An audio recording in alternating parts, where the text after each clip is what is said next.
নমস্কার, নীলকণ্ঠ ইউটিউব চ্যানেলে আপনাদের সকলকে স্বাগত। আজকের ভিডিওতে আমরা জানব অক্টোবর মাসে 20% মহার্ঘ ভাতা বৃদ্ধির পর একজন নতুন জয়েন করা প্রাথমিক শিক্ষক, একজন আপার প্রাইমারি শিক্ষক ও একজন সেকেন্ডারি অর্থাৎ নবম দশম শ্রেণীর শিক্ষক এবং একজন হায়ার সেকেন্ডারি অর্থাৎ একাদশ দ্বাদশ শ্রেণীর শিক্ষকের বেতন কত হবে। ভিডিওটি স্কিপ না করে শেষ পর্যন্ত দেখতে থাকুন। আর হ্যাঁ, এই ধরনের ভিডিও আরও পেতে চাইলে চ্যানেলটিকে সাবস্ক্রাইব করে পাশে থাকা বেল আইকনটি চেপে দেবেন। তো চলুন ভিডিওটি শুরু করা যাক। সবার প্রথমে আমরা একজন নতুন জয়েন করা প্রাথমিক শিক্ষকের বেতনের হিসাব করব।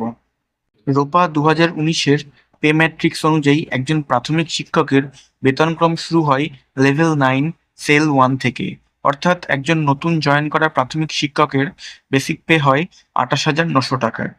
বর্তমানে একজন সরকারি কর্মচারী সহ প্রাথমিক শিক্ষকেরাও 18% হারে মহার্ঘ ভাতা পাচ্ছেন।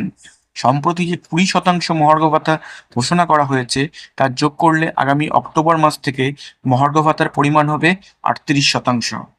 তো চলুন ক্যালকুলেটরে হিসাবটা করে নেওয়া যাক।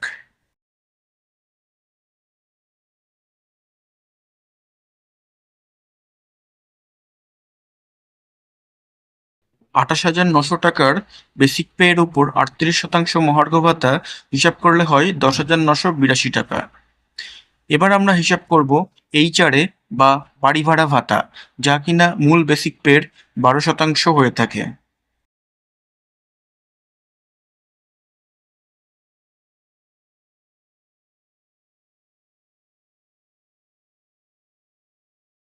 অর্থাৎ বাড়ি ভাড়া ভাতা হলো 3,468 টাকার এবং এর সাথে একটা ফিক্সড 500 টাকা মেডিকেল অ্যালাওয়েন্স দেওয়া হয়।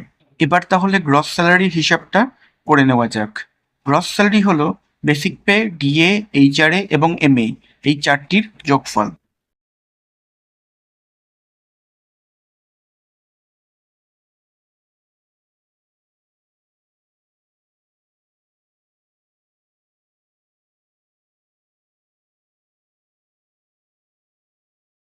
অর্থাৎ গ্রস স্যালারি হলো 43,850 টাকা।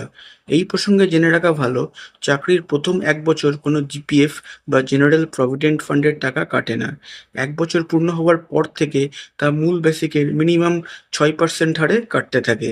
এছাড়াও 40,000 টাকার ওপর গ্রস স্যালারি হলে 200 টাকা পি ট্যাক্স বা প্রফেশনাল ট্যাক্স কাটে। সুতরাং সমস্ত ডিডাকশন বাদ দিয়ে নেট স্যালারি হবে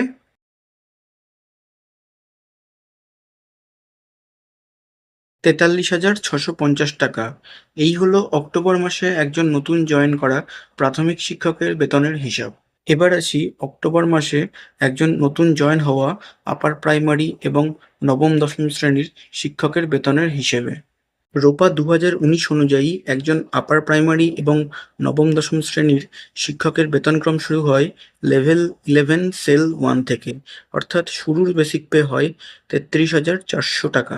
33,400 টাকা বেসিক পে ধরে একজন প্রাইমারি শিক্ষকের যেরকম বেতনের হিসাব করলাম, একই পদ্ধতিতে যদি হিসাব করি তাহলে ডিএ হবে 12,692 টাকা, এইচআরএ হবে 4,008 টাকা এবং মেডিকেল অ্যালাওয়েন্স 500 টাকা।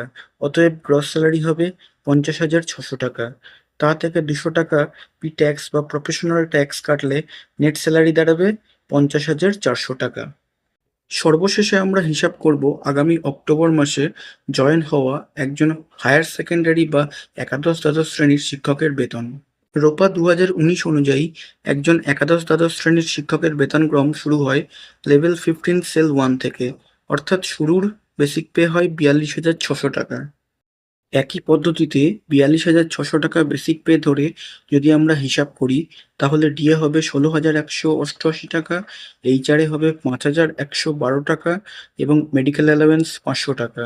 অতএব গ্রস স্যালারি হবে 64,400 টাকা। তা থেকে 200 টাকা পি ট্যাক্স বা প্রফেশনাল ট্যাক্স কাটলে নেট স্যালারি দাঁড়াবে 64,200 টাকা। তো এই ছিল পশ্চিমবঙ্গের একজন প্রাথমিক শিক্ষক, একজন আপার প্রাইমারি ও নবম দশম শ্রেণীর শিক্ষক এবং একজন হায়ার সেকেন্ডারি বা একাদশ দ্বাদশ শ্রেণীর শিক্ষকের 2026 সালের অক্টোবর মাসে জয়েন হওয়া বেতনের হিসাব। ভিডিওটি এখানেই শেষ করছি। ধন্যবাদ।